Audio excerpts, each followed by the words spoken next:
ನಾನು ನಿಮ್ಮ ಹತ್ರ ಅಗಸ್ತಿನ್ ಬಗ್ಗೆ ಏನನ್ನೋ ಕೇಳಬೇಕಾಗಿತ್ತು.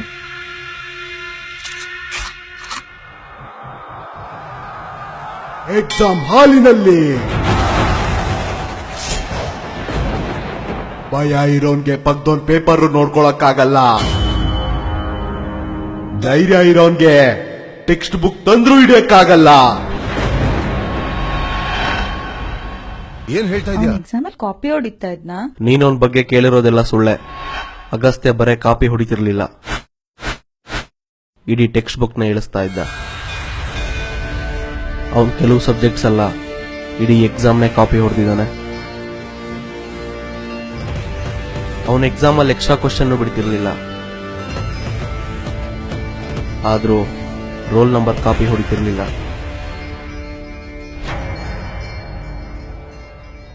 ಅಗಸ್ತ್ಯ, ಕಾಪಿ ಚೀಟಿ ಏನಾದ್ರೂ ಬೇಕಾ? ನಿನಗೆ ಯಾವ್ದಾದ್ರು ಕಾಪಿ ಚೀಟಿ ಬೇಕಾದ್ರೆ ಕೇಳು, ಕೊಡ್ತೀನಿ. ಮೊದಲು ಬರೋದೆ ಎಕ್ಸಾಮಿನೇಷನ್ ಸ್ಕ್ವಾಡ್ಗಳು, ಅವ್ರ ಕೆಳಗೆ ರೂಮ್ ಇನ್ವಿಜಿಲೇಟರ್ಗಳು. ಆ ಎಕ್ಸಾಮ್ ಹಾಲಲ್ಲಿ ಕೂತು ಬರೆಯೋದು ನಾವು ಸ್ಟೂಡೆಂಟ್ಸ್ಗಳು. ಎಕ್ಸಾಮ್ ಹಾಲ್ಗೆ ಟೆಕ್ಸ್ಟ್ ಬುಕ್ ಇಟ್ಕೊಂಡ್ ಬಂದಿದ್ದೀರಾ, ನಾಚಿಕೆ ಆಗಲ್ಲ? ಹೆಚ್ಚೋಡಿ ಕರೀತಾರೆ, ಹೋಗು. ಟೀಚರ್ಸ್ ಮುಂದೆ ನಾವು ತಲೆ ಬಗ್ಗಿಸ್ಲಿಲ್ಲ ಅಂದ್ರೆ ಸಬ್ಜೆಕ್ಟ್ ಬ್ಯಾಕ್ ಆಗುತ್ತೆ. ನಾವು ಅಹಂನ ಕಟ್ಟಿಟ್ಟು ಇಂಟರ್ನಲ್ಸ್ ಆವರೇಜ್ ತಗೊಳ್ಳೋದು ನೋಡ್ಬೇಕು. ಎಕ್ಸಾಮ್ ಅಲ್ಲಿ ಅಗಸ್ತಿನ್ ಪಕ್ಕದಲ್ಲಿ ಕೂರ್ಸ್ಕೊಂಡಿದ್ಯಲ್ಲ, ದೋಸ್ತಿಗ ಇಲ್ಲ ಕಾಪಿ ಹೊಡಿಯಕ್ಕ? ಬರೀ ಫಸ್ಟ್ ಕ್ಲಾಸ್ ತೆಗಿಯೋ 10 ಜನನ್ ಕೂರ್ಸ್ಕೊಳ್ಳೋ ಬದಲು ಡಿಸ್ಟಿಂಕ್ಷನ್ ತೆಗಿಯೋನ್ ಒಬ್ಬ ಸಾಕು.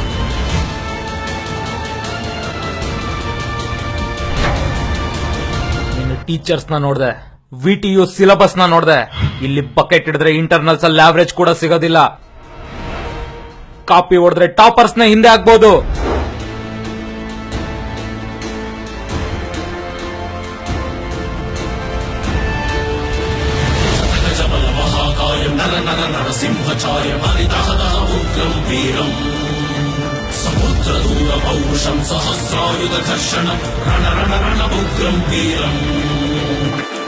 ಅಟೆಂಡೆನ್ಸ್ ಬಗ್ಗೆ ಚಿಂತೆ ಮಾಡಬೇಡಿ, ಮೆಡಿಕಲ್ ಸರ್ಟಿಫಿಕೇಟ್ ರೆಡಿ ಮಾಡಿಸ್ತೀನಿ.